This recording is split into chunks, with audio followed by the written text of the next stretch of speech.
तालिबानी नेताओं को अब्दुल गनी ने गले लगाया। वाह, बदले बदले से अंदाज नजर आते हैं, आज तो इनके पीछे बंदूक नजर आती है। राष्ट्रपति भवन पहुंचने पर अब्दुल गनी ने गले लगाया। ये देखें तालिबान के लोगों को, ये तस्वीर देख रहे हैं आप, अब्दुल गनी ने तालिबान के लोगों को गले लगा लिया है। मुझे शक होता है, वैसे बहुत शक होता है, क्या ये वहां पर तालिबान का ट्रांजिशन करने के लिए बैठे थे? मुझे शक होता है इस बात को लेकर, मुझे बहुत बड़ा शक होता है। कपिल सर, आपसे तो पूछ सकता हूं मैं, क्या अब्दुल गनी वहां पर तालिबान को वेलकम करने के लिए बैठे हुए थे? जो तस्वीर सामने आ रही है, ये डर के मारे गले लगाया है या कोई बहुत पुराना याराना है? निशांत जी, ये सब चीजें जो परतें हैं ना, जिस तरीके से परतें खुल रही हैं एक के बाद एक, अगर आप इवेंट्स की क्रोनोलॉजी को लीजिए कि पहले हम बमबार के तालिबान को रोक देंगे, फिर 3 लाख की सेना होते हुए भी प्रोविंसेस पे अधिकार होता चला जा रहा है, कमांडर सरेंडर कर रहे हैं, आर्मी सरेंडर कर रहे हैं, और अब ये पोजीशन यहां आ गई है कि ये वहां पहुंच गए हैं। ये सब एक स्टेज ड्रामे की तरीके से जिसकी स्क्रिप्ट लिख दी गई हो, पहले तैयार कर दी गई हो, और अगर कोई मर रहा है इसके अंदर तो आम आदमी जो है, चाइना ने कोविड से इतने अब शायद नहीं मारे होंगे जो अमेरिका ने अफगानिस्तान में किया है। आप समझते हैं कि इतिहास का इनको भूल जाएगा? क्या ये तथ्य इतिहास में सामने नहीं आएंगे? आज अमेरिका ने अफगानिस्तान के लोगों के साथ वो किया है जो अमेरिका, सुनिए एक लाइन सुन लीजिए, जो अमेरिका के लोग स्लेव्स के साथ करते थे, अफ्रीका के स्लेव्स को ले जाकर के जो स्लेवरी करवाई थी उन्होंने, जिस तरीके से आदमी की कोई जिंदगी नहीं थी, उसको गुलाम समझते थे, आज अफगानिस्तान के लोगों के साथ अमेरिका ने वो किया है।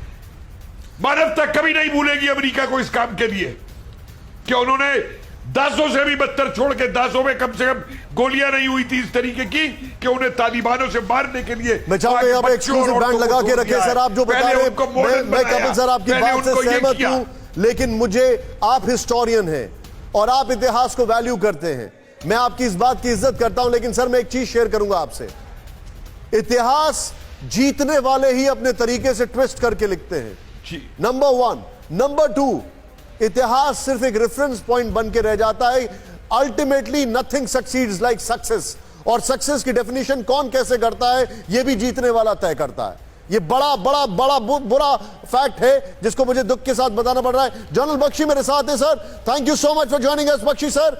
बट सर, आपकी स्क्रीन पर मैं तस्वीर दिखा रहा हूं, अशरफ गनी गले लगा रहे हैं तालिबानियों को, और यह तस्वीर मेरे को ऐसा लगता है यह डर के मारे हो सकती है, मगर लेकिन वहां पर बंदूक नहीं है।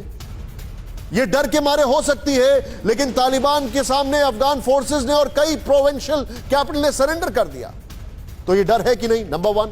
नंबर 2, क्या अशरफ गनी उनका वेलकम करने के लिए बैठे थे? क्या अशरफ गनी उनको टेक ओवर करने के लिए बैठे थे? That is the doubt I have, your take on it.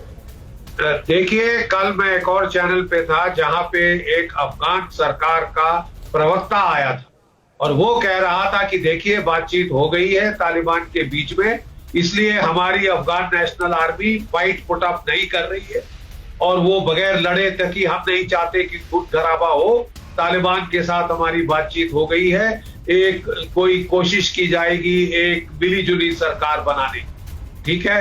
और इसके चलते तालिबान जो अफगानिस्तान की फौजें हैं उनको आदेश मिले हैं नहीं लड़े, बगैर लड़े आत्मसमर्पण कर देना ताकि बातचीत चले, खून खराबा वो कह रहे हैं ना हो। देखिए, तालिबान ने तो सबका बेवकूफ बनाया है, अमेरिका का बेवकूफ बनाया। ये सारा धोआ का एग्रीमेंट क्या था? ये था clean withdrawal for the American forces, कि उनको निकल जाने दिया जाए। अमेरिका की उम्मीद थी कि उनके जाने के 6-8 महीने तक अफगानिस्तान की फौज लड़ेगी, फिर काबुल गिर जाएगा, एक डिसेंट इंटरवल हो जाएगा, लोग अमेरिका की हार नहीं मानेंगे। लेकिन जो खिल्ली इसमें उड़ी है, ये जो सारा जो टेलीमेटिक जो इंप्रेशन दुनिया को गया है, I am afraid it has not added to America's lustre as a super power. उसकी बहुत मजाक उड़ी है कि उसके उल्टे बांस बरेली को 3000 फौजें उसकी अब काबुल में उतर रही है अपनी एम्बेसी इवैक्यूएट करने के लिए। ये दोनों के बीच में, अफगानों के बीच में कल से कुछ सांठगांठ हो गई लगती है, जिसके चलते आदेश गए हैं अफगान की आर्मी को नहीं लड़ने के लिए। तभी आप ये गले मिलने का सीन देख रहे हैं। फिक्र आपकी, सोमवार से शुक्रवार रात 9 बजे सिर्फ TV9 भारतवर्ष पर।